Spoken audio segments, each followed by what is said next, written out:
Chères familles et amis, chers collègues et amis, mesdames, messieurs, je suis très touchée de votre présence nombreuse et comme il est prévu que je me présente moi-même, je vous dirai simplement que ma formation est celle d'une philologue classique, aujourd'hui donc la maîtrise en langue et littérature grecque et latine, qui a eu le privilège d'enseigner la littérature grecque et l'histoire de l'humanisme à l'université de Louvain. Quant à mes intérêts de chercheur, ils se sont portés sur la survie d'auteurs grecs à la Renaissance et au-delà, et il s'agit en particulier d'auteurs qui ont raconté des voyages lointains et qui ont décrit des pays du bout du monde d'après leur propre expérience ou d'après des témoignages fournis par autrui. C'est donc dans ce cadre que je situe ma leçon d'aujourd'hui. Je me propose d'évoquer devant vous les relations qui ont été établies entre certains pays lointains et le mythe de l'âge d'or, durant l'Antiquité et dans la culture occidentale qui en a hérité. Mon exposé comportera 3 parties. Je commencerai par vous présenter de façon synthétique comment les anciens ont conçu l'âge d'or et comment ils ont envisagé l'ancrage géographique de celui-ci.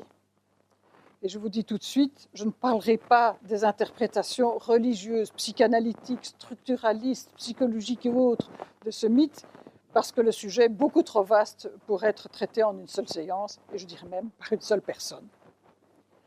J'aborderai ensuite, à travers quelques textes représentatifs, les mécanismes qui ont permis d'assimiler à une terre d'âge d'or l'Amérique à la Renaissance et les îles australes, en particulier Tahiti, au XVIIIe siècle. Enfin, et ce sera peut-être un moment de détente, je montrerai à travers quelques exemples empruntés aux annonces publicitaires des voyagistes que nous sommes toujours invités à chercher des subvivances de l'âge d'or dans les pays lointains par rapport aux nôtres. Alors, je passe à la première partie, et donc je vais commencer par aborder l'âge d'or selon les anciens. Et cette partie de l'exposé va elle-même être subdivisée en 2 parties, un autrefois heureux mais révolu, et puis, puisque je m'intéresse à la géographie, un ailleurs heureux mais quasiment inaccessible.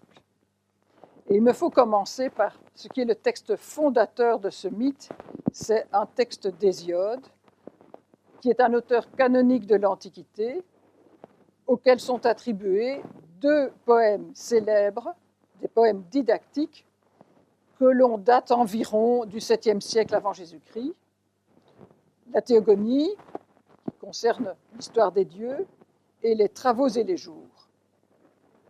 Et c'est ce second traité qui m'intéresse, et qui parle du monde agricole, dont il passe en revue les activités saisonnières et auquel il adresse 2 recommandations d'ordre moral.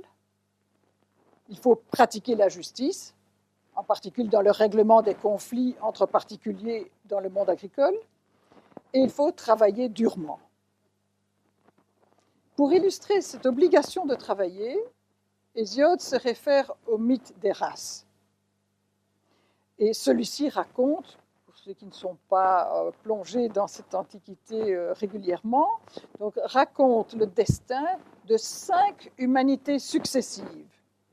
La race d'or, dont je vais évidemment parler plus abondamment, la race d'argent, qui est moins bonne que la première, la race de bronze, dont les membres s'entretuent à cause de leur tempérament belliqueux, la race des héros ou demi-dieux, meilleure que la précédente, et la race de fer, celle du temps d'Hésiode, et en fait la nôtre.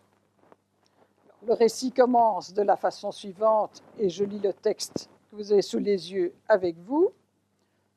Dor fut la première race d'hommes périssables que créèrent les immortels habitants de l'Olympe. C'était au temps de Cronos, quand il régnait encore au ciel.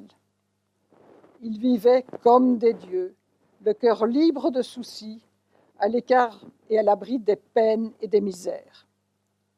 La vieillesse misérable sur eux ne pesait pas.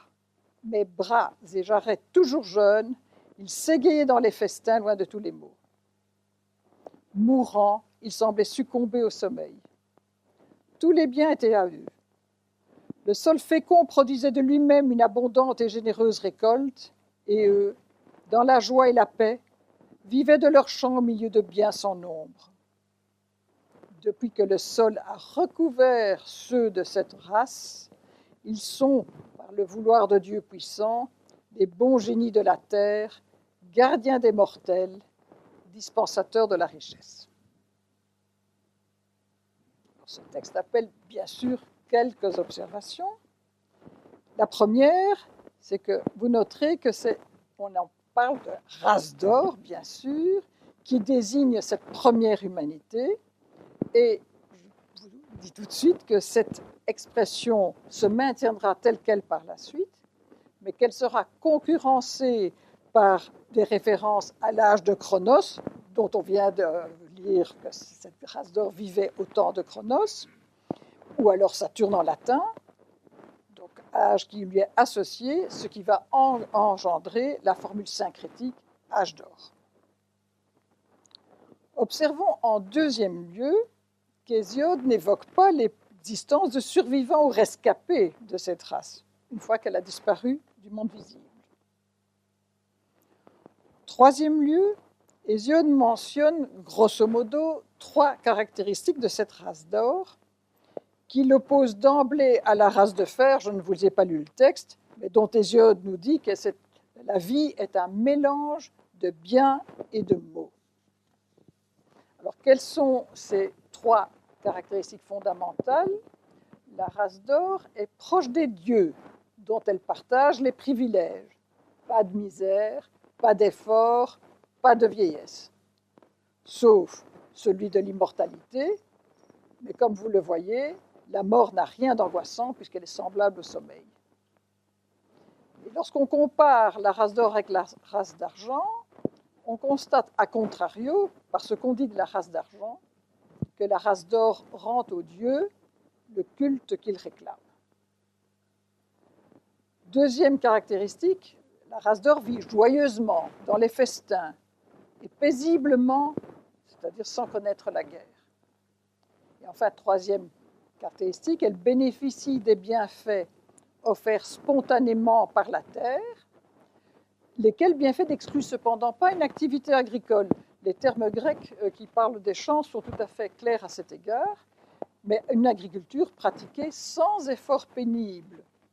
Donc on n'est pas dans un état de loisir perpétuel et on ne se trouve pas confronté à une antinomie, état de nature, état civilisé. Quatrième observation, c'est que la race d'or n'est pas la seule chez Hésiode à être dotée de tels avantages par la divinité. Cet avantage, alors je vous mets sous les yeux les 2 textes, cet avantage d'une part est partagé, ces avantages sont partagés par la race des héros, donc la 4e race. Alors, si beaucoup d'entre eux ont péri au combat, ce qui leur a valu d'ailleurs la gloire, d'autres se sont vus octroyer par Zeus une existence fortunée auprès du fleuve océan, donc dans les îles des Bienheureux, au bord des tourbillons profonds de l'océan. Héros fortunés pour qui le sol fécond porte 3 fois l'an une florissante et douce récolte. Alors, c'est assez inattendu, évidemment, comme caractéristique d'un privilège de héros d'avoir un sol fertile, mais n'oublions pas que nous sommes dans une œuvre qui s'adresse au milieu agricole. Donc, on peut en conclure que, d'une certaine façon, les habitants des îles des Bienheureux existent dans le temps présent, mais ils sont inaccessibles parce qu'ils occupent un au-delà positif destiné à une élite, quelques héros seulement, que la tradition orphico-pythagoricienne élargira par la suite en fonction de critères moraux. Alors là, nous sommes dans un présent, mais une juxtaposition qui rend, disons, les privilégiés de la race des héros inaccessibles. Alors nous constatons aussi, c'est le 2e texte que vous avez sous les yeux, c'est que des avantages semblables sont conférés à la cité gouvernée par des rois justes, qu'Hésiode propose comme modèle à ses contemporains de l'âge de fer. Dans cette cité juste s'épand la paix nourricière de jeunes hommes, pas de mort, et Zeus au vaste regard ne leur réserve pas la guerre douloureuse. Jamais ces droits justiciés, c'est-à-dire ces cités gouvernées par des justes juges, ne sont suivis de la famine ni des désastres. Ils jouissent dans les festins du fruit des champs auxquels ils ont donné leurs soins. La terre leur offre une vie abondante. Sur leurs montagnes, le chêne porte à son sommet des glands, en son milieu des abeilles. Leurs brebis laineuses sont alourdies par leurs toisons. Leurs femmes leur enfantent des fils semblables à leur père. Ils s'épanouissent en prospérité sans fin, et ils ne partent point en mer, le sol fertile leur offrant ses moissons.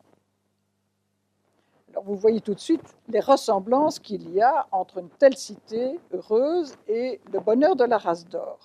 Je ne vais pas le reprendre le texte, mais il y a quand même deux différences, au moins.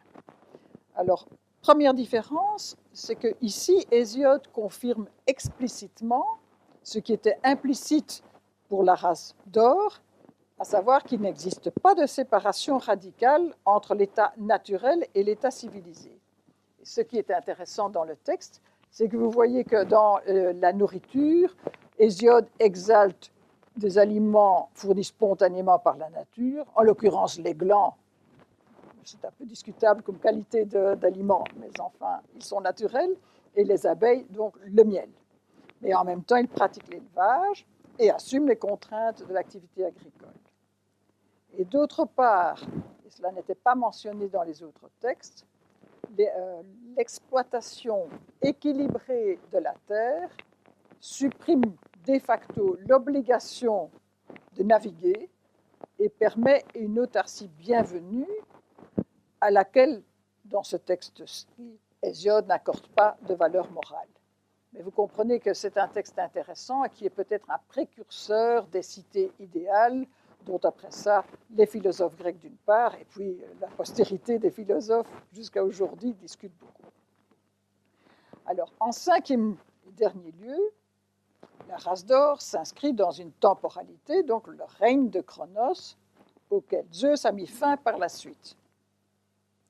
Alors se pose la question, le bonheur de cette première humanité est-il définitivement perdu ou s'inscrit-il dans un temps cyclique? La question est fort débattue à cause du souhait formulé par Hésiode au moment où il entame la description de la race de fer. Je n'ai pas mis le texte sous les yeux parce qu'il est trop court.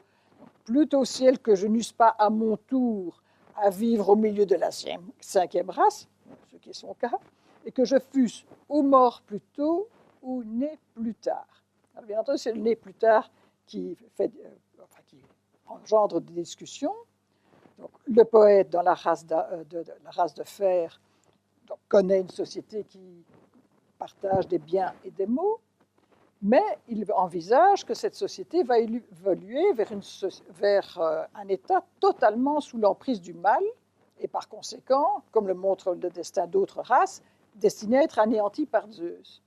Mais alors, plus tard, qu'est-ce que sera? L'émergence d'une race meilleure, mais différente des précédentes? Un retour à l'âge d'or? Le souhait d'Hésiode ne permet pas de se prononcer clairement à cet égard. J'en viens maintenant au second point de cette première partie, c'est que j'aborderai très brièvement, je peux démontrer après cela beaucoup de preuves à l'appui, mais c'est la postérité dans l'Antiquité de ce mythe d'Hésiode. Inutile de vous dire qu'elle a été abondante et qu'elle a été l'objet d'amplification, de transformation et d'ajouts. Je regroupe un peu toute cette transformation et utilisation autour de quelques thèmes. Disons que j'en ai récupéré 5. Premièrement, les anciens répètent souvent que la proximité de la race d'or ou des gens qui vivent sous l'âge d'or, je vais maintenant dire, avec les dieux. Alors il y a des variations sur le rôle de la divinité dans ce bonheur. C'est un dieu justicier, un dieu pilote du monde. Les cas de figure se rencontrent. Deuxième thème récurrent, l'association entre la vie heureuse de la race d'or et la fertilité du sol. Avec quelques nuances, ou bien ces dons généreux de la nature permettent une vie facile, ou, si on est plus prudent, l'autosuffisance. Et d'autre part, nuance aussi, ou bien les textes supposent une absence totale d'agriculture, donc c'est vraiment l'autosuffisance et éventuellement le loisir, soit, de nouveau comme Hésiode, une agriculture tellement facile qu'elle ressemble à celle de l'activité de la cueillette. Troisième thème récurrent, on parle du comportement paisible et bienveillant des hommes de la race d'or ou de l'âge d'or, mais avec des regards différents. Alors, tantôt, les hommes de l'âge d'or sont l'objet d'une louange, je dirais, à contrario, parce que cela permet de critiquer l'époque actuelle, pour les anciens, je parle pour l'instant pour eux, dont l'âge d'or devient en quelque sorte l'antithèse. Ainsi, et là je reprends le texte parce qu'il a exercé une influence par la suite dont vous aurez l'occasion de vous rendre compte. Voilà un texte donc écrit par Ovide, donc 1er siècle avant Jésus-Christ, 1er siècle après. Il développe le mythe des races et il nous dit, parlant de la race d'or, alors les hommes, ou de l'âge d'or, lui emploie le terme, alors les hommes gardaient volontairement la justice et suivaient la vertu sans effort. Ils ne connaissaient ni la crainte ni les supplices. Des lois menaçantes étaient point gravées sur des tables d'airain. On ne voyait pas des coupables tremblants redouter les regards de leurs juges et la sûreté commune être l'ouvrage de magistrats. Les pins abattus sur les montagnes n'étaient pas encore descendus sur l'océan pour visiter des plages inconnues. Les mortels ne connaissaient d'autres rivages que ceux qui les avaient vus naître. Les cités n'étaient défendues ni par des fossés profonds, ni par des remparts. Donc, ce qui est intéressant, c'est de voir vraiment que ce bonheur est défini surtout par des négations. Absence de loi codifiée, absence d'institutions judiciaires, absence de navigation, absence de construction défensive. Et je pourrais ajouter, si je prends d'autres textes, absence de bornes délimitant les champs de chacun. Alors, tantôt, ce bon comportement de la race d'or est jugé moyennement satisfaisant, parce qu'il repose sur un état de béatitude passive. Aux yeux de certains, notamment de Platon, je prends ici un texte de Sénèque, les premiers hommes apparaissaient ou risquaient d'être dépourvus de curiosité philosophique et scientifique. Et, je reprends les termes de Sénèque, c'était leur ignorance qui faisait leur innocence, car ce sont choses bien différentes de ne pas vouloir ou de ne pas savoir faire le mal. Tantôt, enfin, le mode de vie de la race d'or est condamné à cause de sa passivité, notamment de son incapacité à assurer sa défense contre les périls et à envisager l'avenir. Pour ne fournir qu'un seul exemple, le poète Claudien, qui a vécu à cheval sur le 4e et le 5e siècle après Jésus-Christ, qui défend l'empire d'Occident et ses valeurs civilisatrices face à la pression exercée par l'ego, écrit des vers dévastateurs sur, je cite, la mollesse du siècle de Saturne, la vieillesse de cet âge sans énergie, et il dénigre ces peuples, je cite, assoupis et engourdis. Alors, par rapport à Hésiode, s'ajoute un thème nouveau, mais qui va être récurrent également, c'est la proximité des premiers hommes avec les animaux, ce qui suppose l'absence de crainte mutuelle. Alors, soit les dieux ont veillé à ce qu'en ces temps heureux, les troupeaux ne soient jamais attaqués par des animaux nuisibles, qui n'existaient pas encore ou étaient dépourvus d'instincts prédateurs. Soit il est inconcevable qu'une humanité idéale se nourrisse de viande et tue dans ce but des animaux sauvages et domestiques. Et donc là, nous avons l'éloge du végétarisme. Alors, cinquième, disons, très récurrent, c'est la question du rapport de l'âge d'or au mouvement du temps. Et là aussi, disons que si la question se pose, elle est différemment résolue. Alors, la majorité des textes de mon corpus situent celui-ci dans un passé lointain. Alors, ou bien il s'agit d'une histoire cyclique du monde dont la durée ne peut être mesurée à l'échelle humaine. Platon va s'y amuser, mais ça nous donne des milliers d'années. Donc, si ce qui passait dans des milliers d'années, c'est presque comme si ça n'allait pas arriver pour les gens qui y pensent. Ou bien alors de périodes particulières de l'histoire d'une société donnée. Par exemple, les époques qui ont connu un gouvernement sage, d'un homme remarquable.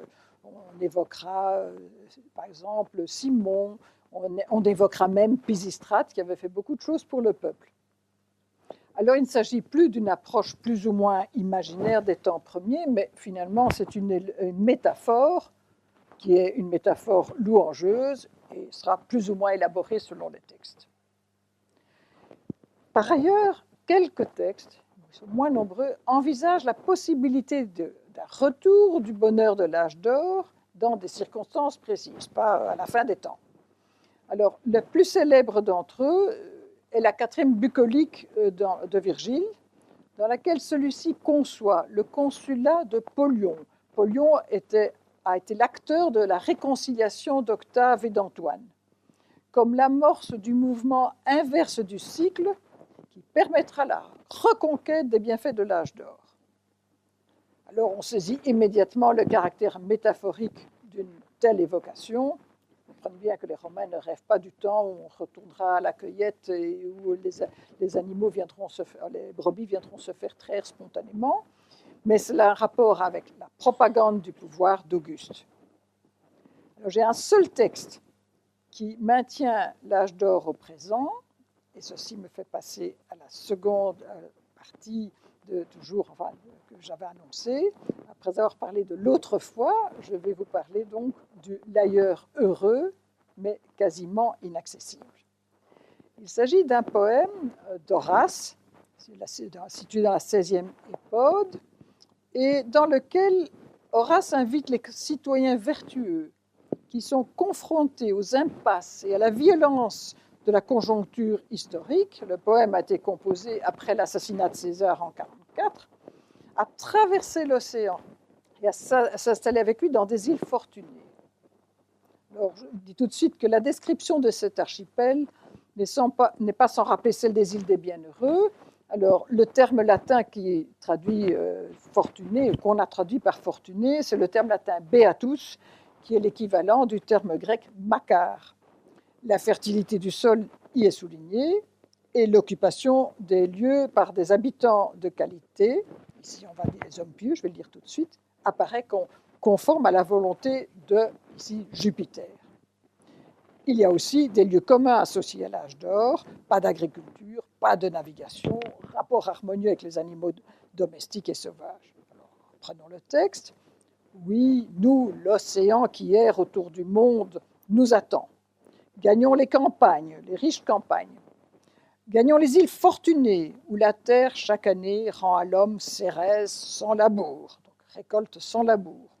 Où le miel coule du creux de Lieuse, chêne vert. Où du haut des monts bondit d'un pied sonore l'onde légère. Là, sans être commandé, les chèvres viennent vers les jarres à traire. Et le troupeau rapporte de bonne amitié ses mamelles distendues. L'ours n'y rugit point le soir autour des bergeries. Le sol profond n'y est point gonflé de vipères. Vers cette terre n'ont point dirigé leur course sous les rames de l'argot les pins assemblés, et la colchidienne impudique, BD, n'y a point porté ses pas. Vers elle n'ont détourné leurs antennes ni les marins de Sivon, dont les Phéniciens, ni l'équipage tant éprouvé d'Ulysse. Nulle contagion n'y attaque le bétail, nul astre n'y consume les troupeaux de ses ardeurs effrénées. Jupiter a réservé ses rivages pour une race pieuse lorsqu'il altéra par le bronze la pureté du siècle d'or.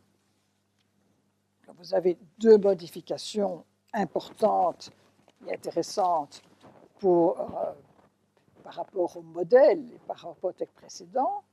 Primo, les îles fortunées, si éloignées soient-elles, sont devenues accessibles à des vivants. Secondo, elles sont explicitement mentionnées comme des enclaves où l'âge d'or s'est maintenu, tandis que le monde gréco-romain, la Méditerranée, subit ou assume les conditions de l'âge de fer. Mais, c'est là où il faut être prudent, c'est que cette incarnation du mythe dans un lieu ne signifie pas que ce dernier correspond à une réalité géographique. Car Horace ne prétend pas situer ces îles fortunées qui seront, c'est là que c'est intéressant, assimilées quelques années plus tard à l'archipel des Canaries, mais après avoir été démythifiées. Alors, il veut tout simplement signifier, de nouveau à travers une métaphore développée, le désengagement de la vie politique et le retrait du sage face à un monde corrompu sur lequel il ne peut agir. Alors, à côté des îles des Bienheureux, on peut se poser la question de l'âge d'or et les confins de la Terre. Et c'est là où, d'ailleurs, je n'ai pas mes anciens étudiants ici, mais ils verraient que j'ai un peu changé d'avis. C'est qu'on peut aussi se poser la question, existe-t-il d'autres terres qui posent l'existence d'enclaves de l'âge d'or, toujours aux confins, et pour les Grecs et les Latins, c'est l'océan. C'est-à-dire, si vous voulez, et je vais vous montrer d'ailleurs, je pense que ça vous montrera un peu, disons, comment les anciens se représentaient le monde, disons, majoritairement. Donc, est-ce qu'il y a au bord de l'océan, alors vous avez sous les yeux à gauche une carte qui est reconstituée, on ne la possède pas, mais qui est constituée d'après une carte dont on a une description du VIe siècle avant Jésus-Christ.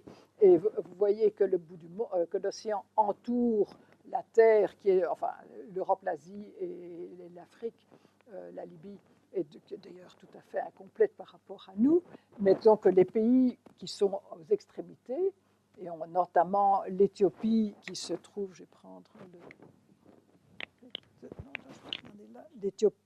l'Éthiopie qui est là et l'Inde qui se trouve par là, c'est-à-dire un peu quand même dans la région plus chaude. Alors ici, vous la revoyez dans une... Pardon, je suis trompée, je vais trop vite. Alors, je vais reprendre. Oui, là. Vous voyez ici, de nouveau, l'Éthiopie qui est là. Vous avez l'Inde qui est là. C'est une représentation d'un géographe alexandrin extrêmement important. Donc, est-ce que, puisque ce bout du monde, n'y a-t-il pas, là aussi, peut-être des enclaves de l'âge d'or? Certains chercheurs contemporains ont répondu par l'affirmative, à la fois pour quelques pays, disons, légendaires, l'Hyperborée l'a fait aussi, ou des pays donc, éloignés, les plus éloignés qui soient de l'orbe méditerranéen, c'est-à-dire le pays des Indiens et le pays des Éthiopiens, qui ont été visités ou entrevus par des voyageurs. Et pendant longtemps, j'avoue avoir partagé ce point de vue, et puis je suis devenue plus dubitative. Alors, je ne vais pas vous faire une démonstration, mais je vais vous donner brièvement les raisons qui me rendent très prudente aujourd'hui. D'abord, je n'ai trouvé aucune référence explicite à l'âge d'or, même comme métaphore, dans ces textes qui traitent de la périphérie et qui, par ailleurs, présentent l'une ou l'autre caractéristique fondamentale de l'âge d'or, voire plusieurs à la fois. Et deuxièmement, ce qui m'interpelle aussi, c'est que la plupart des auteurs anciens qui mentionnent, à propos de peuples comme les Indiens et les Éthiopiens, des caractéristiques définissant l'âge d'or, mais en même temps associent des traits, mais qui n'ont rien à voir avec l'âge d'or, et qui, pire, sont en contradiction avec elle. Alors, on peut tirer deux conséquences de cela. Évidemment, dire que nous n'avons pas tous les textes et qu'il y en a peut-être d'autres qui, eux, vont montrer que l'âge d'or était quand même présent. Ou bien alors, deuxième, disons, conséquence, c'est que peut-être cette référence à l'âge d'or n'était pas pertinente pour les anciens. Et j'avoue que c'est plutôt de ce côté-là que je penche. Et pourquoi? D'abord, parce qu'on peut se demander si cette association entre l'humanité heureuse d'un autrefois qui est révolu ou tellement lointain dans le temps qu'on ne l'envisage pas, et une population exotique entrevue par des voyageurs, fait sens. Est-ce qu'ils ont pu attribuer à bonheur à quelques-uns alors que ça leur a échappé à eux-mêmes? Peut-être, je n'en sais rien. Alors par contre, ce qui est peut-être plus intéressant, c'est qu'il y a une autre grille de lecture que l'on peut appliquer à ces pays et à ces peuples exotiques et qui est sans doute plus opératoire que celle de l'âge d'or, et c'est la grille du développement technologique et des conséquences politiques qui en découlent. Alors, à partir de la fin du VIe siècle avant Jésus-Christ, vous avez une théorie du progrès et qui est fondée sur ce type d'étalon, le progrès technique, et qui d'ailleurs interprète le mythe de Prométhée au Ve siècle sous cet angle-là. Et donc, à ce moment-là, on récuse l'opposition passé heureux, présent pénible, en dénigrant la simplicité de la race première, de la race d'or, pour vanter la richesse matérielle et intellectuelle, hic et nunc. Et par ailleurs, les voyageurs, les commerçants, les conquérants qui se rendent dans les pays lointains observent sur place que des techniques rudimentaires et de modes de gouvernement peu sophistiqués ne comportent pas seulement des aspects négatifs. L'adaptation à un milieu naturel, tantôt favorable, tantôt hostile, mais en aucun cas idyllique, explique certes la cruauté, la violence de certains habitants, mais elle forge aussi, je me parle toujours du point de vue, disons, des Grecs et des Latins, elle forge aussi des sociétés vigoureuses et frugales qui pratiquent la communauté des biens. Alors, si vous voulez, pour parler ici des gens de là-bas, des habitants de là-bas, on peut se fonder sur deux antinomies. Alors, vous avez l'antinomie, disons, que l'on attribue à l'observation. Vous avez le centre civilisé, entre guillemets, encore l'interprétation, le centre civilisé, donc Athènes, Rome, enfin l'orbe méditerranéen, et contre la périphérie sauvage. Vous avez une autre antinomie, vous avez le centre qui domestique la nature à l'aide des techniques, et la périphérie qui s'adapte à la nature. Alors, ce qu'il y a aussi, c'est que vous n'avez pas non plus, ces antinomies ne sont pas réductrices. Ce n'est pas aussi simple, les bons, les mauvais. À l'intérieur de cela, vous pouvez avoir des jugements qui eux-mêmes aussi sont antinomiques. Alors, vous avez des alternatives, c'est dans le tableau du dessous, les antinomies de jugement. Vous avez donc, d'une part, vous avez la civilisation, le centre civilisé, qui, soit, on va insister sur son raffinement et sa complexité, mais on peut également dire si on n'est pas d'accord, ou si on est déprimé, ou si on est insatisfait, on va insister sur l'avilissement et la mollesse induite par cette civilisation, entre guillemets. Inversement, pour la périphérie sauvage et qui s'adapte à la nature, on peut souligner la violence et la férocité de peuples qui ne disposent pas encore de systèmes qui adoucissent les mœurs, mais on peut également insister sur la sobriété et la sérénité. Donc, on aura tous les cas de figure.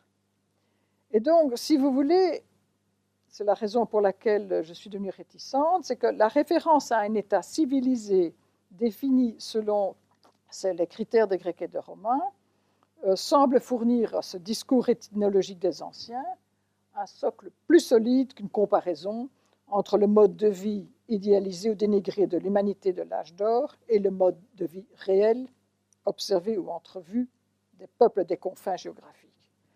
Alors, et ça va m'amener évidemment ainsi, pourquoi des philologues classiques, des historiens de l'Antiquité, et donc moi y compris, ont-ils été amenés à établir entre l'extrêmement lointain et l'âge d'or une association que les anciens n'avaient sans doute pas formulée et à laquelle il n'avait peut-être pas songé.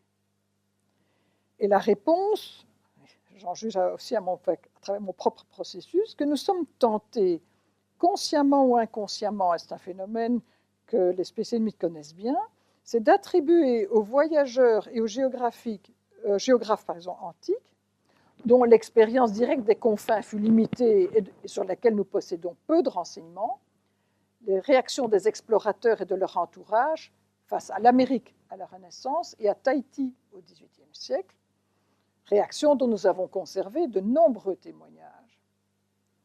Car ces découvreurs ont évoqué explicitement l'âge d'or pour rendre compte de leur expérience, et donc cela m'invite évidemment à examiner de plus près les éléments qui ont permis un tel rapprochement. Voilà comment je vais agencer la deuxième partie qui est celle de l'âge moderne. Je vais donc d'abord parler brièvement de l'âge d'or et la découverte de l'Amérique, en abordant le contexte brièvement et les quelques textes fondateurs de Pierre Martyr, et l'âge d'or et la découverte de Tahiti, de nouveau le contexte, et puis les textes fondateurs de Bougainville, Cook et leurs compagnons. Alors, je dis tout de suite que d'abord les références à l'âge d'or que je vais étudier sont des références aux Caraïbes, mais qu'on trouve également des références à l'âge d'or pour le Brésil et même pour le Canada. Et alors, faute de temps, je me contenterai donc d'analyser les Antilles et à travers le cas de Pierre Martyr, ou en italien Pietro Martire d'Anghiera, qui est donc un humaniste italien au service des rois catholiques et qui est l'auteur d'une remarquable histoire des découvertes. Je donne les renseignements. Lui ne s'est jamais rendu dans le Nouveau Monde, mais il a eu l'occasion de rencontrer personnellement Christophe Colomb et de lire de nombreux rapports le concernant. Alors le contexte, je voudrais mettre en évidence deux éléments.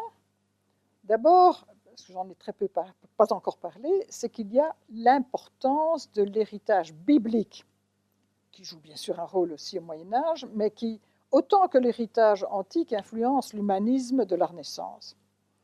Et dans le domaine qui m'occupe, il y a un parallélisme entre deux traditions, celui de l'âge d'or et celui du paradis terrestre.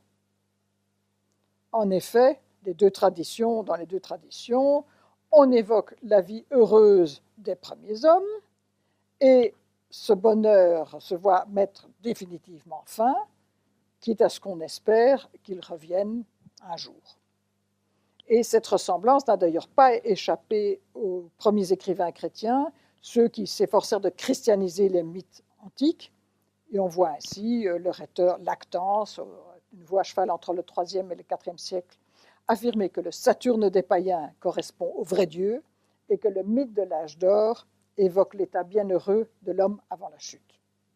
Alors, pour vous montrer ce syncrétisme, je reprends disons, le tableau de Cranach sur l'âge d'or, et je le fais rencontrer je le mets en parallèle avec Adam et Ève au paradis, au moment juste avant qu'ils succombent à la tentation. L'interprétation, d'une certaine manière, des pères de l'Église a été largement répandue, et elle crée une forme de syncrétisme entre les caractéristiques du paradis terrestre et donc de la Genèse et de l'âge d'or.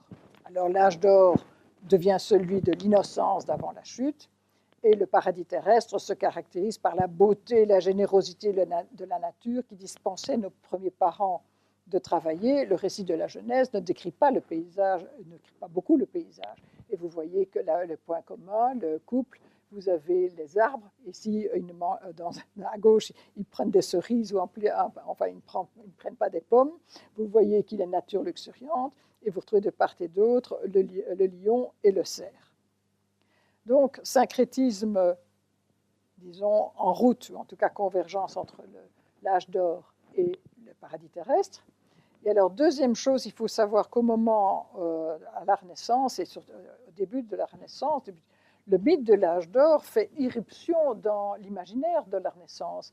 Donc, nous avons d'une part une vision très optimiste. Vous avez développement économique, vous avez un généreux mécénat, vous avez l'essor des sciences, des lettres et des arts, et donc vous allez avoir le sentiment que l'on va exalter, qu'on vit une époque heureuse, préfigurant le retour de l'âge d'or, et cela va servir de nouveau à alimenter des fêtes, et notamment lors d'avènements de souverains et de papes. On a des textes donc, racontant tout ce qu'on a célébré comme pour l'âge d'or, pour Laurent le Magnifique, Léon X, Henri II, la grande Élisabeth. Et au fond, on se retrouve dans la perspective de Virgile, l'âge d'or est en train de revenir, et bien entendu, il y a des effets de propagande ou de flatterie des puissants.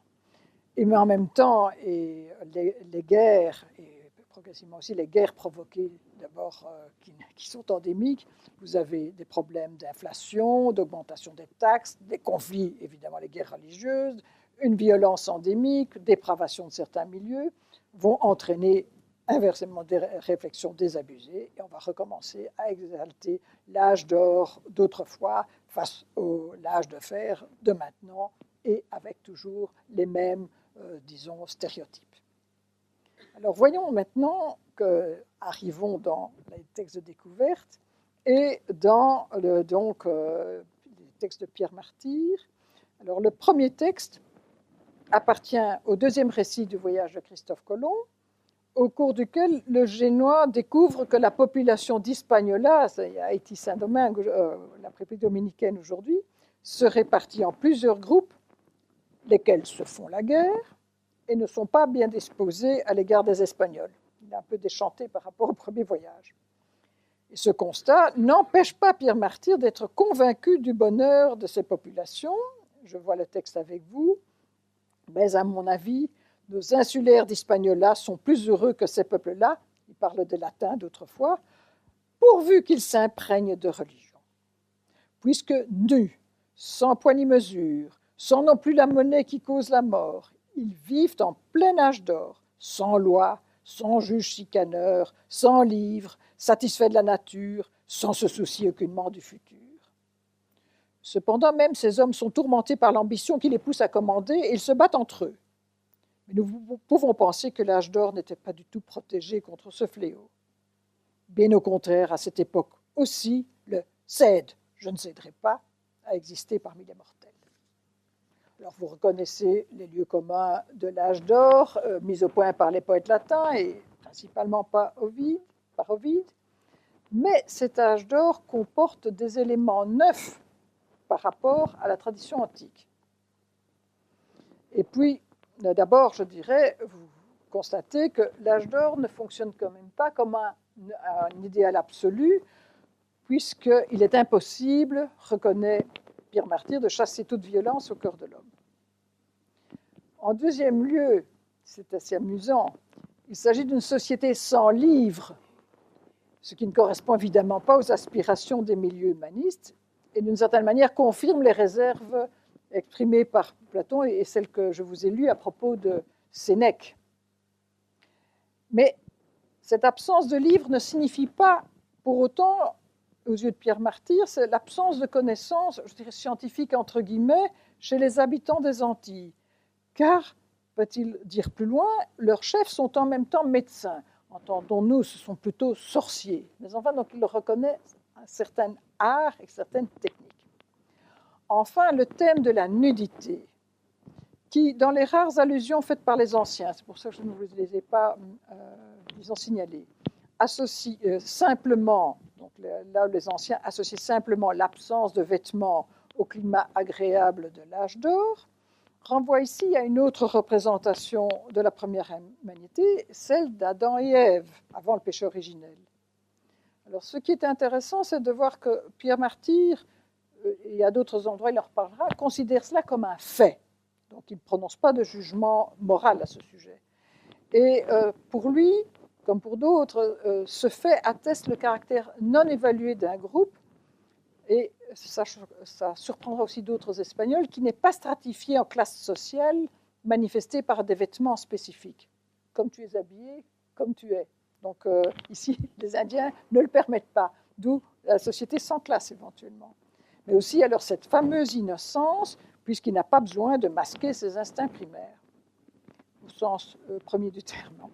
Et alors cette forme de franchise donnera l'illusion que les Indiens sont un peuple enfant, facile à christianiser. Vous avez vu, hein, il leur manque, il faut qu'ils s'imprègnent de religion.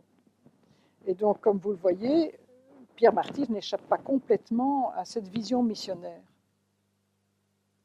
Alors, le deuxième texte, qui est tiré du troisième voyage, lequel amènera Christophe Colomb jusqu'au Venezuela, mais se place à la fin de l'exploration de Cuba. Et Christophe Colomb croit d'ailleurs que Cuba est un continent. Et il découvre, en revenant à Cuba, qu'il y a quelques belles îles, alors qu'à Hispaniola, où il va revenir, la situation s'est entre-temps fortement dégradée. Alors, je lis nouveau le texte avec vous. Il est établi chez eux, je vais reprendre le mieux ici, il est établi chez eux que la terre est la propriété de tous, comme le soleil ou l'eau, et ils ne connaissent ni le tien ni le mien, germe de tous les maux.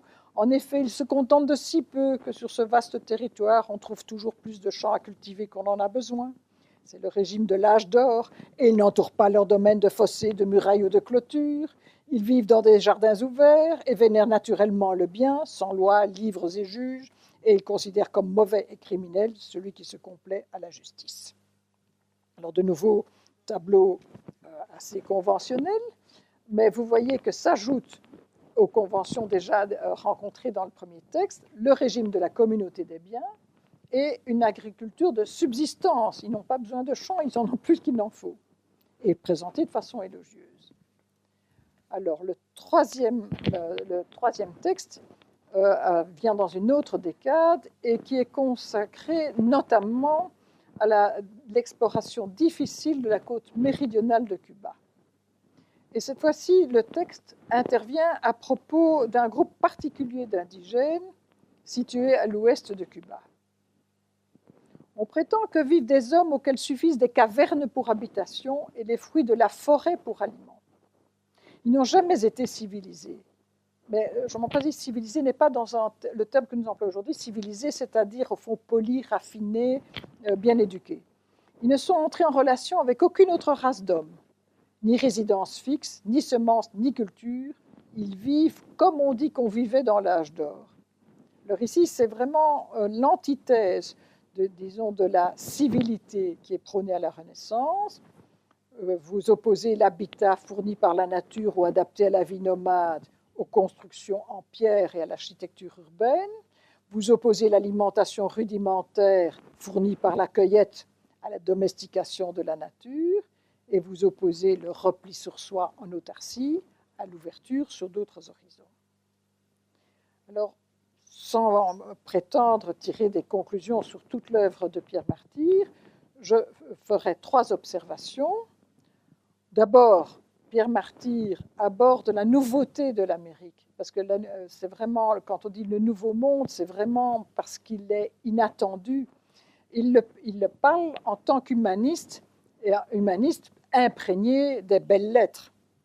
Et les traditions et les mythes de l'Antiquité lui permettent de réduire, pour lui et pour le public lettré auquel il s'adresse, l'écart entre ailleurs et ici.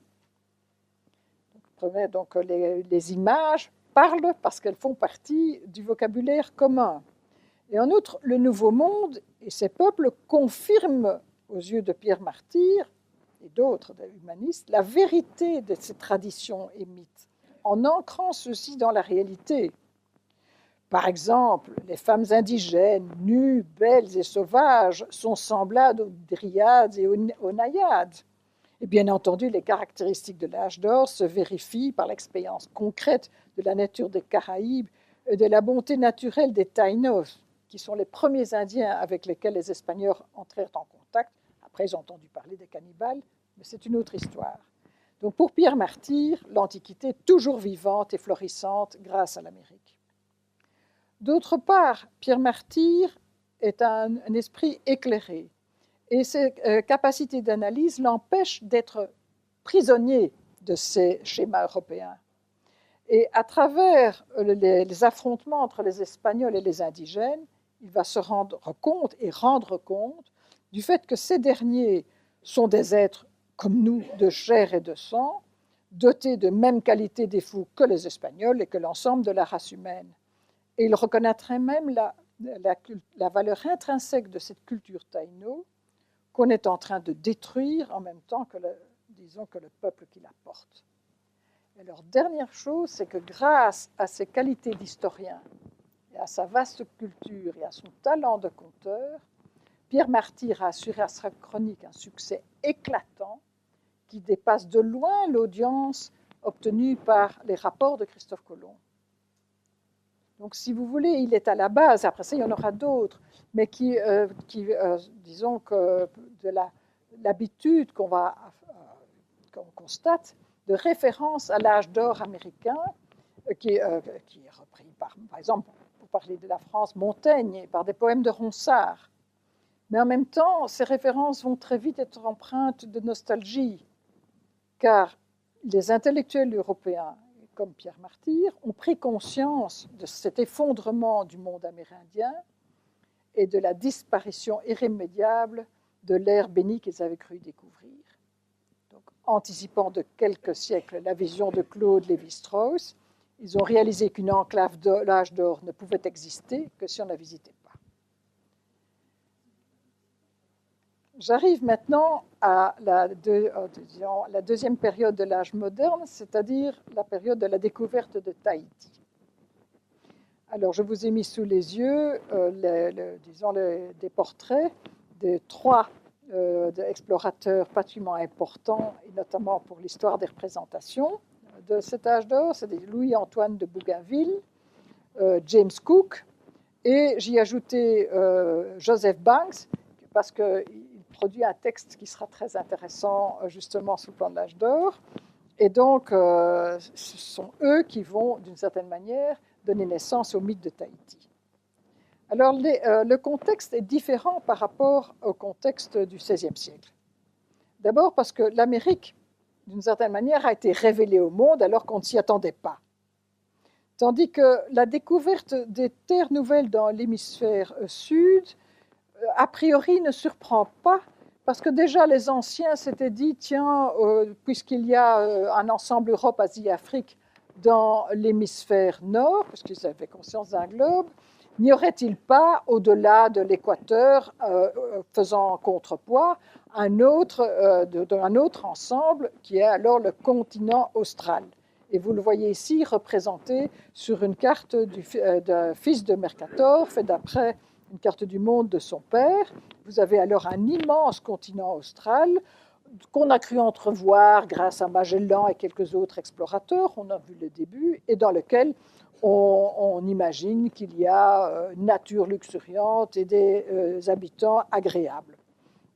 Et donc, il ne reste plus qu'à explorer cette terre de façon scientifique.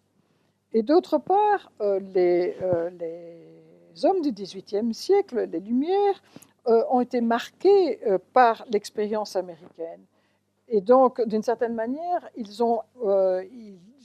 bénéficient des acquis intellectuels, c'est-à-dire la découverte du bon sauvage, mais qui amorce un premier débat sur qu'est-ce que la civilisation, et puis aussi la prise de conscience, justement, de la catastrophe démographique qu'il y a eu lieu aux Amériques, dans l'Amérique indienne, consécutive à un expansionnisme brutal. Et donc, les Lumières ont prolongé et approfondi cette réflexion sur l'état de nature. Nous avons vu que déjà Pierre Martyr en parlait, et donc l'état de culture, l'anthropologie des peuples premiers. Alors là aussi, je ne peux prendre que quelques textes, et cette fois-ci, je les classerai par rapport aux aspects que je veux souligner. Et d'abord que vous voyez que certains textes, que les textes présentent des analogies avec ce qui a été dit à propos des Caraïbes par Pierre Martyr. Et donc, d'abord, nature qui permet au peuple d'assurer leur subsistance sans effort, et la bonté spontanée d'habitants heureux. Alors, j'ai pris un texte qui a été donc composé par un poète, Évariste de Parny, qui était natif de la Réunion, donc l'île Bourbon autrefois, et dont il exalte le passé précolonial. Et après ça, il dira bien qu'il a disparu. Alors, vous voyez, l'enfance de cette colonie a été semblable à l'âge d'or. D'excellentes tortues couvraient l'île. Le gibier venait de lui-même s'offrir au fusil. Le fusil, c'est peut-être pas tellement l'âge d'or, mais enfin, la bonne foi tenait lieu de code. De même, la nudité des indigènes rencontrés par les navigateurs du XVIIIe siècle rejoint celle de leurs, je dirais, cousins américains. Elle est de nouveau assimilée à l'ignorance et à l'ignorance du péché originel.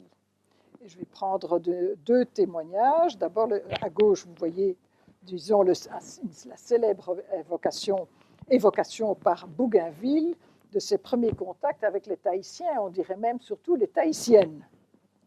Donc la plupart de ces nymphes étaient nues, car les hommes et les vieilles qui les accompagnaient leur avaient ôté le pagne dont ordinairement elles s'enveloppent. Elles nous firent d'abord de leurs pirogues des agaceries où, malgré leur naïveté, on découvrait quelque embarras.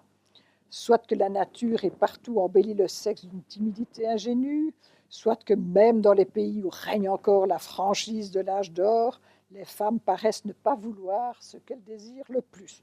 Je croirais un peu dans un salon du XVIIIe français ou londonien. Mais la ressemblance entre ces deux représentations s'arrête là. Et d'abord parce que la représentation de l'innocence comporte une dimension tout à fait perceptible que les voyageurs, les colonisateurs à la naissance n'avaient pas imaginé, en tout cas n'avaient pas mise en évidence. Donc pour Bougainville dans le texte, mais il y en a d'autres, la nudité des Tahitiens révèle un rapport sans complexe avec les plaisirs de la chair, qui est un élément essentiel du bonheur qu'ils leur prêtent. Et d'autre part, c'est un sentiment aussi de libération par rapport à l'austère morale chrétienne. Alors le second texte, je l'ai pris parce que je le trouve très amusant, et il a été rédigé dans le contexte d'une guerre de pamphlets en Angleterre, dont l'objet est la conduite, entre guillemets, dépravée de Cook et de ses compagnons lors du premier voyage, et en particulier, c'est pour ça que je vous ai donné son portrait, celle du naturaliste Joseph Banks. Ce dernier avoue dans un poème dont il est supposé être l'auteur avoir eu des relations, nous dirons, des relations coupables avec Aubery, reine de Tahiti, mais il invoque des circonstances atténuantes. Alors vous le voyez, le désir fut partagé, mais la faute fut mienne. Pour vous, âme naïve qui vivez sous l'équateur en badinage et jeux perpétuels, l'âge d'or est chaque jour recommencé. Ce qui est vice chez nous est chez vous vertu limpide. Élevé dans l'ignorance de la faute, vous ne pouvez la redouter. En second lieu, donc la différence par rapport disons, à ce qui a été vu à propos de la Renaissance, c'est que la vision enchanteresse d'un peuple ne respirant que le repos et les plaisirs des sens, et vivant dans un jardin d'Éden où il jouit des trésors que la nature versa plein bras sur lui, je reprends des termes de Bougainville, n'en fait pas pour autant l'incarnation du bonheur auquel aspire la société du XIe siècle. D'abord, ce bonheur exotique apparaît condamné à plus ou brève échéance. Forts de l'expérience américaine, les tenants des Lumières sont convaincus que l'âge d'or austral est condamné par les Européens dès leur arrivée sur ces terres heureuses.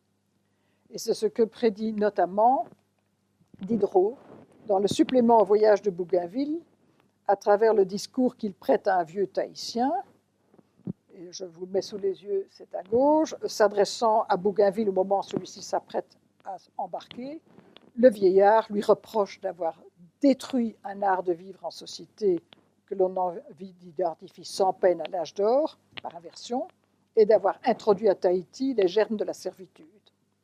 Et toi, chef des brigands qui t'obéissent, écarte promptement ton vaisseau de notre rive. Nous sommes innocents, nous sommes heureux, et tu ne peux que nuire à notre bonheur. Nous suivons le pur instinct de la nature, et tu as tenté d'effacer de nos âmes son caractère. Ici, tout est à tous, et tu nous as prêché je ne sais quelle distinction du tien et du mien. Nos filles et nos femmes nous sont communes. Tu as partagé ce privilège avec nous, et tu es venu allumer en elles des fureurs inconnues. Elles sont devenues folles dans tes bras, tu es devenu féroce entre les leurs. Elles ont commencé à se haïr, vous vous êtes égorgés pour elles, et elles nous sont revenues teintes de votre sang.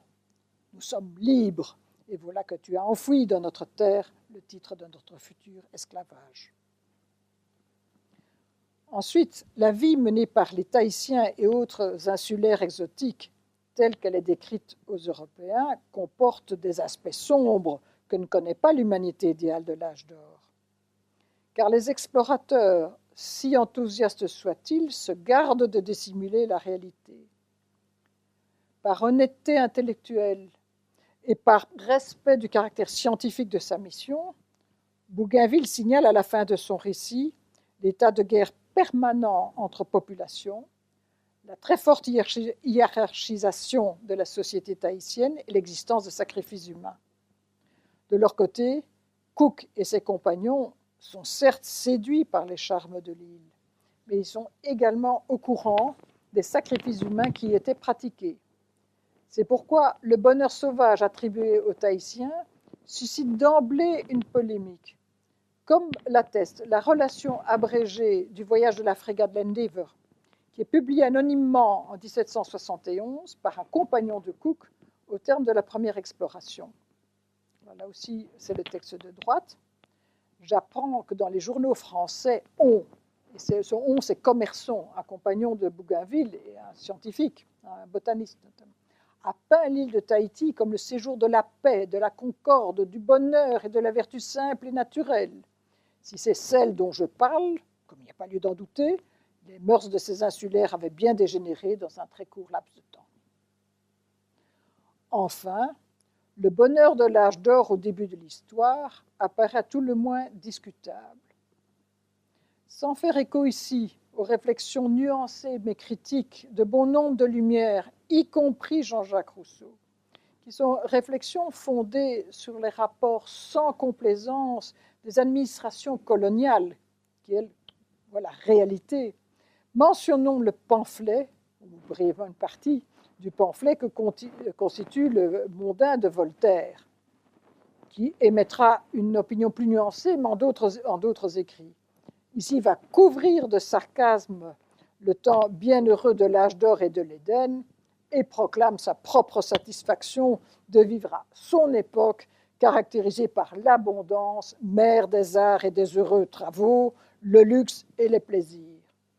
Alors, je n'en lis qu'un extrait.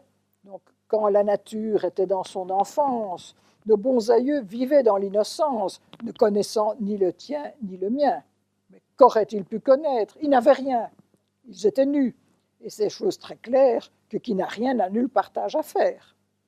Sobres ils étaient. Ah, je le crois encore, Martiallo, c'est l'auteur d'un manuel de cuisine, n'est point du siècle d'or.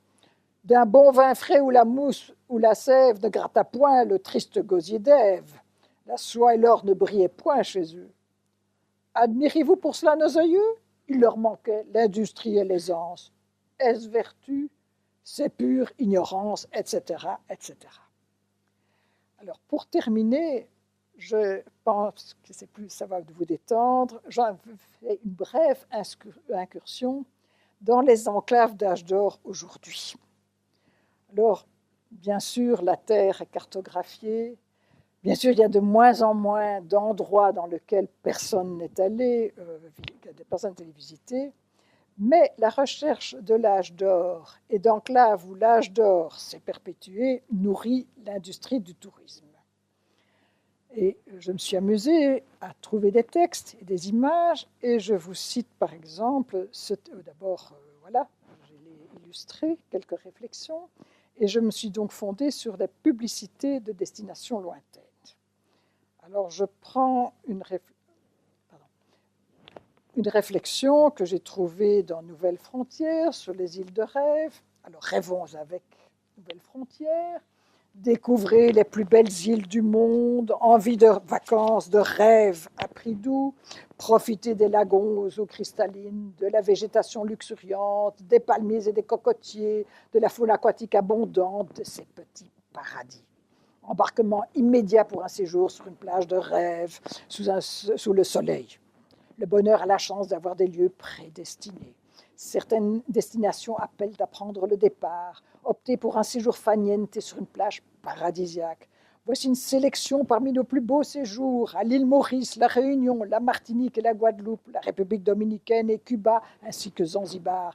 Et si vous choisissiez un voyage de rêve dans une île paradisiaque, puis en Polynésie, tout est paradisiaque.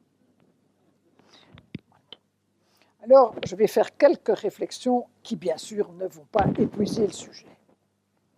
D'abord, je regrette un peu, mais cela s'explique, l'âge d'or n'est maintenant plus rarement, j'en ai pas trouvé dans la publicité récente, nommément cité.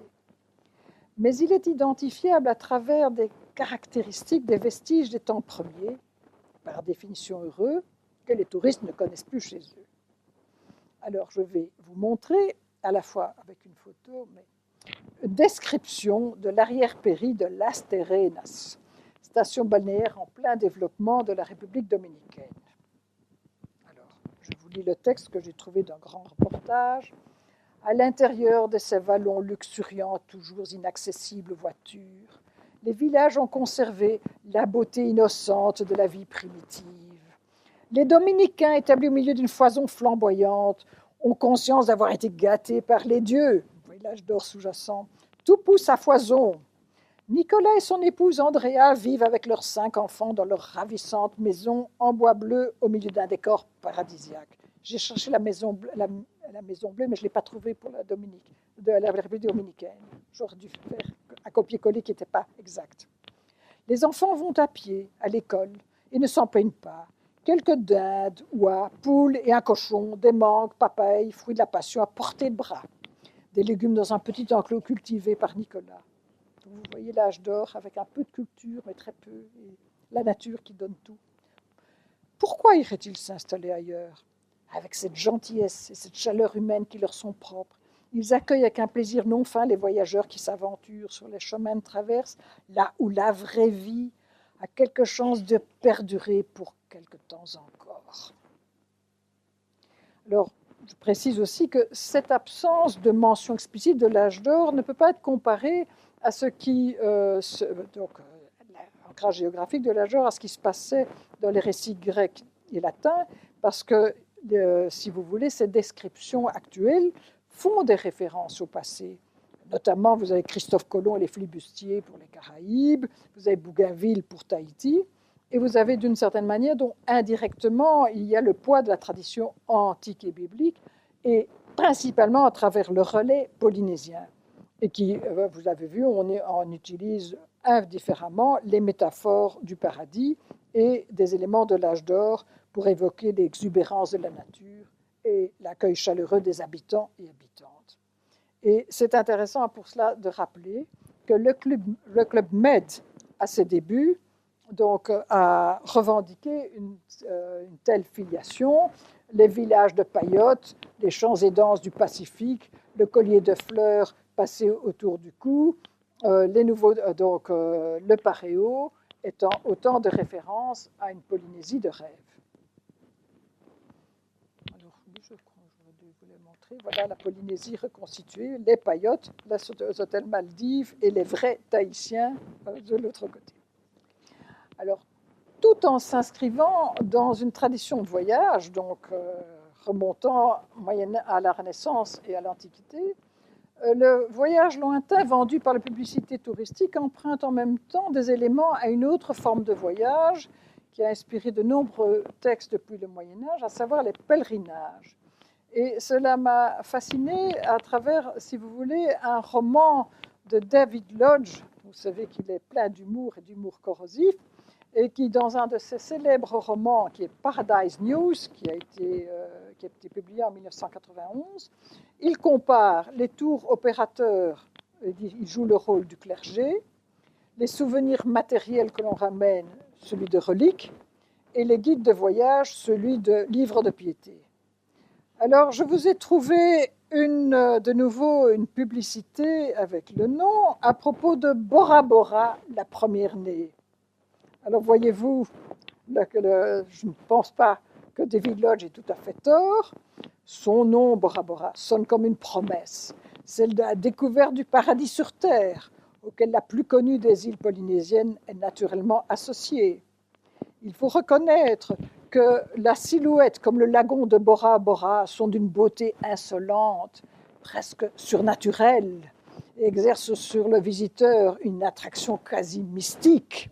Stars, rêveurs et amoureux choisissent Bora Bora, la mythique, comme destination romantique de prédilection pour son cadre enchanteur, sa faune et sa flore tropicale, sa douceur de vivre, mais aussi par la discrétion naturelle de ses habitants. C'est un site publicitaire dans Tahiti. Enfin, si nous comparons les représentations des Caraïbes et de la Polynésie, toujours dans les textes et les images publicitaires, nous constatons qu'elles utilisent des stéréotypes identiques à propos des paysages et des populations de ces îles de rêve. Alors d'abord, bien sûr, vous avez la nature idyllique et qui se retrouve à travers le prisme Sun, Sea, Sun, et qui est peinte principalement à l'aide de 3 couleurs. Et vous le voyez ici, donc les Moorea à gauche, Grenadine à droite, donc ce n'est pas tout à fait sur le même hémisphère, et vous voyez les couleurs donc bleu de la mer, vert de la végétation, et il y en a un peu moins pour Moorea, mais quand même le sommet est verdoyant, et vous avez le blanc donc du sable, des plages. Vous le voyez mieux d'à gauche qu'à droite, mais... Et alors, si vous voulez, ce décor de carte postale qui est le marqueur par excellence de l'île paradisiaque. Et c'est ce qui va permettre de distinguer, disons, ces destinations-là d'autres destinations, par ailleurs très intéressantes sur le plan touristique. Et alors, vous avez ici, les îles paradisiaques ne se trouvent pas partout. En effet, qui dit île paradisiaque dit soleil, chaleur et palmiers. Ce genre d'île se trouve principalement à 4 endroits du globe, c'est-à-dire les Caraïbes, l'océan Indien, l'océan Pacifique, Océanie. C'est un blog sur lequel j'ai trouvé cela. Alors, un bonheur tout aussi convenu est prêté aux habitants de ces lieux et qui est, différent selon qu'on envisage la population indigène ou les touristes qui y séjournent momentanément. Alors, la première, les populations indigènes se caractérisent par une vie simple, la vraie vie, comme on a dit, dépourvue du confort matériel dont les touristes disposent. Les photos de gauche, ici sont des photos de Saint-Domingue. En dehors du temps des vacances, donc dépourvue du confort matériel dont les touristes disposent, en dehors des vacances ou pendant celles-ci. Et elles jouissent de l'âge d'or en tant que vie primitive, et alors on sait qu'elle est condamnée à la disparition, et dont il ne restera donc que des reliquats. Alors il va de soi qu'elles sont hospitalières, et que donc elles nous accueillent bien, et sinon elles se font oublier, comme on l'avait dit au Bora Bora, où elles étaient d'une discrétion absolue. Alors les touristes, eux, se voient proposer un autre aspect de la vie facile, sans effort, sans souci, et donc souligné par des photos de plages blanches où se distinguent quelques silhouettes en position assise ou allongée, en dépose languille. Et cette publicité destinée à promouvoir le tourisme de masse ne pousse évidemment pas le public intéressé à s'intéresser véritablement à l'autre, avec lequel les contacts sont soigneusement filtrés, voire inexistants, et d'une certaine manière, on reconstitue artificiellement un monde inversé par rapport à celui dans lequel les touristes vivent habituellement. Je vais donc conclure. Comme je n'ai abordé qu'un aspect du mythe bien ciblé du mythe de l'âge d'or et à travers un corpus de textes limité, je ne formulerai que 3 conclusions. Première, c'est que l'attitude des Grecs et des Latins face à leur mythe en général, d'abord, elle est extrêmement complexe, comme l'a admirablement montré Paul Venn dans un essai qui est devenu classique, « Les Grecs ont-ils cru en leur mythe ?» Et en fait, comme le montre Paul Venn, ils croient sans y croire tout en y croyant, ce qui leur permet d'y introduire des modifications plus ou moins légères et de les utiliser à des fins diverses. Et je dirais que le mythe de l'âge d'or donne raison à Paul Venn. Donc, sur un noyau dur de signification qui traverse les siècles, donc la vie simple et heureuse des premiers hommes dans une nature favorable, se sont greffés plus ou moins durablement divers éléments produit tantôt par une amplification des données initiales. Par exemple, je ne l'ai pas cité parce que je n'avais pas le temps, on donne une liste des produits fournis spontanément par la nature, les mûres, et d'autres, les glands. Tantôt par une simplification des données, je me rappelle les emplois métaphoriques, on vit comme l'âge d'or grâce à certains hommes politiques dans le passé ou dans un avenir proche, ou bien on a aussi les emprunts d'autres mythes ou d'autres représentations, par exemple la vision négative de l'âge d'or inspirée par la théorie du progrès. Alors, je souligne que selon l'état actuel de notre documentation, alors que tant de développements lui ont été consacrés, l'âge d'or n'a pas été ancré par les anciens dans une contrée inscrite matériellement ou mentalement sur une carte antique du monde. Mais il faut rester prudent, je me garde de déduire de ce silence des sources qu'un tel ancrage n'a absolument jamais existé. Mais il y a un constat qui est indiscutable, c'est que la représentation gréco-romaine de l'âge d'or et ses variations contenait en tout cas en germe le rapprochement de l'autrefois et de l'ailleurs qui a été opéré par les découvreurs de la Renaissance et du XVIIIe siècle. Deuxième conclusion, l'utilisation du bagage antique par ces découvreurs est plus aisée à cerner car les textes grecs et latins concernant l'âge d'or qui sont parvenus jusqu'à nous ont été accessibles dans l'Europe lettrée depuis la seconde moitié du XVe siècle en tout cas. Donc on observe que nos explorateurs fournissent aussi, et encore plus, une version simplifiée de l'âge d'or. Ils ne s'attardent guère sur l'environnement naturel et ses ressources censées être abondantes. Mais ils focalisent, je pense aux Amérindiens, Tahitiens, donc les habitants de l'île Bourbon, mais ils focalisent leur attention sur la frugalité, l'innocence, la franchise des uns et des autres, l'innocence ayant été interprétée différemment au XVIe et au XVIIIe siècle. Ils opèrent donc, à l'instar des auteurs anciens, une simplification réductrice du mythe, au point que celui-ci devient une métaphore qui est plus ou moins élaborée. De même, ils pratiquent la contamination avec d'autres mythes. Le mythe du progrès chez les anciens, mythe du paradis terrestre, dont les convergences ont déjà été notées par les auteurs anciens de l'Antiquité tardive, et dont, d'une certaine manière, les noms vont devenir un peu interchangeables, poétiques mais interchangeables. Alors, ces références à un âge d'or géographique à la Renaissance et au XVIIIe siècle ne comportent cependant pas, disons, ne comportent pas un rapport semblable, ne signifient pas un rapport semblable à l'Antiquité. Aux yeux de Pierre Martyr, l'Antiquité est redevenue vivante.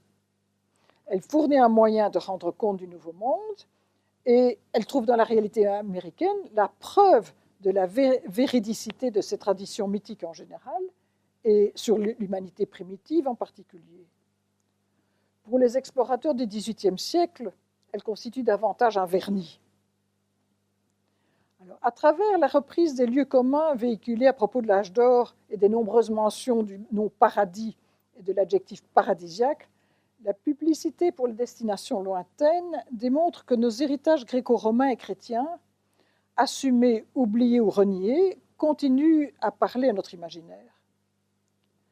Les réalités, les mythes et les concepts qui nous ont été transmis échappent sans doute aux publicistes et aux touristes ciblés par eux. Mais les mots qui les disent continuent à être utilisés parce qu'ils en ont, donc parce qu'ils en conservent le souvenir, même inconscient.